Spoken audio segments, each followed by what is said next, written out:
బిడ్డ, మీ అమ్మ నాన్న బట్టలు చినిగిపోయి కుట్లు వేసుకొని పాత బట్టలు, మీ నాన్న బట్టలు కొనుక్కొని 4 సంవత్సరాలు 5 సంవత్సరాలు ఏంటది.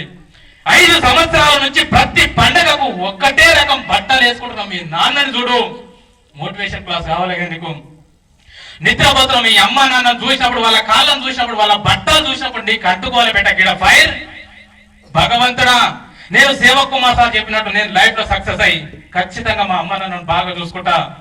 రాత్రికి మీ అమ్మ నాన్న పడుకున్నప్పుడు చూడు ఏడ పడుకుంటున్నారు, కటిక నేల మీద చిరిగిపోయిన చాప మీద చిరిగిపోయిన దుప్పట్లు కప్పుకొని బిచ్చగలలాక మీ అమ్మ నాన్న పడుకుంటున్నప్పుడు గప్పుడు అంటుకోవాలి నీకు ఫైర్.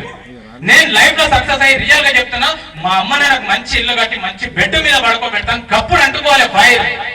ఈ జీవితంలో కావాల్సినంత ఫైర్ ఉంది. కళ్ళు మూసుకొని తిరుగుతున్నావు,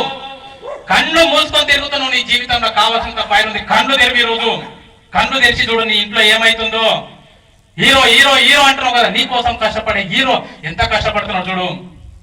రియల్ గా చెప్తున్నా బేట, ఇంటికి వెళ్ళిన తర్వాత మీ అమ్మకు బీరువా ఉందో లేదో నాకైతే తెలియదు, కానీ ఉంటే మాత్రం మీ అమ్మ బీరువా ఓపెన్ చేసి చూడండి. నాకు తెలిసి బీరువా కూడా లేకుంటుంది మీ అమ్మకు సపరేట్. మీ అమ్మ బీరువాల ఒక్క పట్టు చీర కూడా లేకుంటుంది. నేను ఛాలెంజ్ చేసి చెప్తున్నా, ఒక్క పట్టు చీర కూడా లేకుంటుంది మీ అమ్మకు బీరువాల. ఉన్న చీరలన్నీ పాత చీరలు, చిరిగిపోయిన చీరలు ఉంటే కప్పుడు అంటుకోవాలి బేట నీకు ఫైర్. రియల్ గా సార్, నేను లైఫ్ లో సక్సెస్ అయ్యి నాకు వచ్చిన ఫస్ట్ శాలరీతో మా అమ్మకు 4 పట్టు చీరలు కొంటా అని చెప్పి గప్పుడు తగలాలి ఈడ ఫైర్.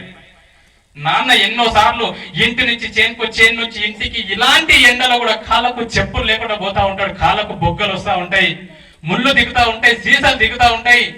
కాళ్ళకు చెప్పులు లేకుండా ఎన్నో సార్లు పిచ్చోళ్ళలాగా ఇంటి నుంచి చేను నుంచి ఇంటికి తిరుగుతున్నాం. మీ నాన్న కాళ్ళను చూసినప్పుడు నీకు అంటుకోవాలి బేట ఫైర్.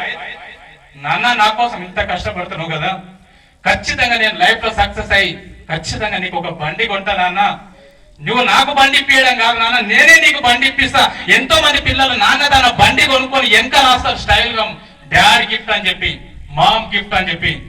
నేను అట్లా కాదు నాన్న, ఖచ్చితంగా నా సాలితో నేను నీకు బైక్ ఇప్పించి ఎంత స్టైల్ గా రాస్తా, సన్స్ గిఫ్ట్, డాటర్ గిఫ్ట్ అని చెప్పి. అప్పుడు అంటుకోవాలి బేట ఫైర్. రియల్ గా చెప్తున్నా బేట, రియల్ చప్పట్లు అవసరం లేదు, చప్పట్లు కొట్టకండి.